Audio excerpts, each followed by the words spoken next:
अस्सलाम वालेकुम नाज़रीन, मैं हूं अब्दुल्ला। 7H न्यूज़ में आपका इस्तकबाल है। जलपल्ली म्यूनसिपल इंचार्ज अहमद सादी और म्यूनसिपल चेयरमैन अब्दुल्ला सादी की हिदायत में जनरल सेक्रेटरी ख्वाजा पाशा ने फलकनुमा बस डिपो जाकर वहां के डीएम से मुलाकात की है। आइए देखते हैं हमारे नुमाइंदे सैयद आसिफ अली की ये रिपोर्ट। Syed Khwaja Pasha MIM party general secretary बोल रहा हूँ वादे मुस्तफ़ा से। ये जो बसेस चल रहे थे 85W वादे मुस्तफ़ा से चांदनार, ये 2 बसेस थे।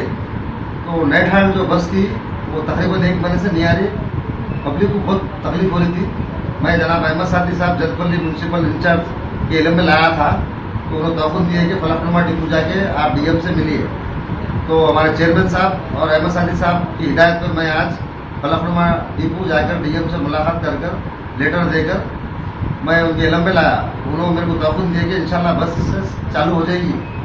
तो मैं बैरिस्टर असदुद्दीन साहब, हमारे सदर साहब की हिदायत पे और हमारे अकबर साहब हबीब मिल्लत की हिदायत पे, जनाब अहमद पाशा कादरी साहब हमारे जनरल सेक्रेटरी की हिदायत पे आज जाकर डीएम साहब से मिलकर नुमाइंदगी कराऊँ एमआईएम की तरफ से। तो उन्होंने तौक़ुन दिए कि इंशाल्लाह बस चालू हो जाएगी।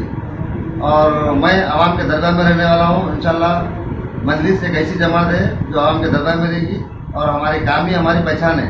तो माशाल्लाह वादे मुस्तफ़ा में जो भी तकलीफ होती, इंशाल्लाह जनाब अहमद सादी साहब हम आपको तौक़ुन देते और हमको हिदायत देते कि आवाम को जल्दी से भी तकलीफ नहीं होना। तो इंशाल्लाह मैं हमारे अहमद सादी साहब की नुमाइंदगी पे आज जाके और काम करके आया। इंशाल्लाह बस चालू हो जाएगी। और एक जो प्रॉब्लम है यहाँ पे 85W जो बस थी नेट हार्ड थी वो, तो मैं जाके बोला नेट पे नहीं भी है, डेवर्ड भी हो तो परवाह नहीं है, इंशाल्लाह चालू कराइए बोले। तो इंशाल्लाह उन्होंने तौक़ुन दिए। और एक प्रॉब्लम है मैदानी डिपो में जो 192W जो बस है वो बस भी नहीं आ रही। इंशाल्लाह वो भी मैं कल परसों जाके इंशाल्लाह वो भी डीएम साहब को हमारे नज़र में लाके मैं उसके लिए भी नुमाइंदगी करूँगा। और यहाँ पर जो भी तकलीफ लेंगी पानी की या मोरियों की, लाइट की या बसेस की, जो भी तकलीफ लेंगी इंशाल्लाह मैं बढ़ चढ़ कर इस पर काम करूँगा।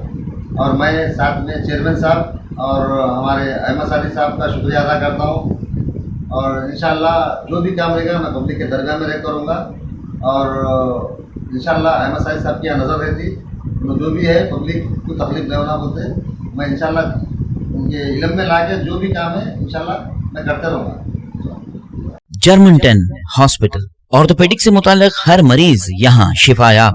बैनुल-अक़वामी शोहरत याफ्ता और इनाम याफ्ता doctor Mir Jawad Zar Khan, senior orthopaedic surgeon, advance operation theatre, ICU, digital X-ray, laboratory, physiotherapy, pharmacy, sharing और प्राइवेट रूम्स, लेडी डॉक्टर्स और डॉक्टर अर्जुमन सुल्ताना गायनेकोलॉजिस्ट की खिदमात हासिल। वाजिबी फीस और मुकम्मल सहूलियात से हजारों मुतमईन। एम्बुलेंस से आरास्ता German orthopaedic hospital, pillar number 150, Attapur, Hyderabad. खबर है शहर की, खबर है गाँव की, खबर है सारी दुनिया की। 7H न्यूज़ पसंद आए तो लाइक कीजिए, शेयर कीजिए और सब्सक्राइब करना ना भूलें। 7H न्यूज़, आपकी आवाज।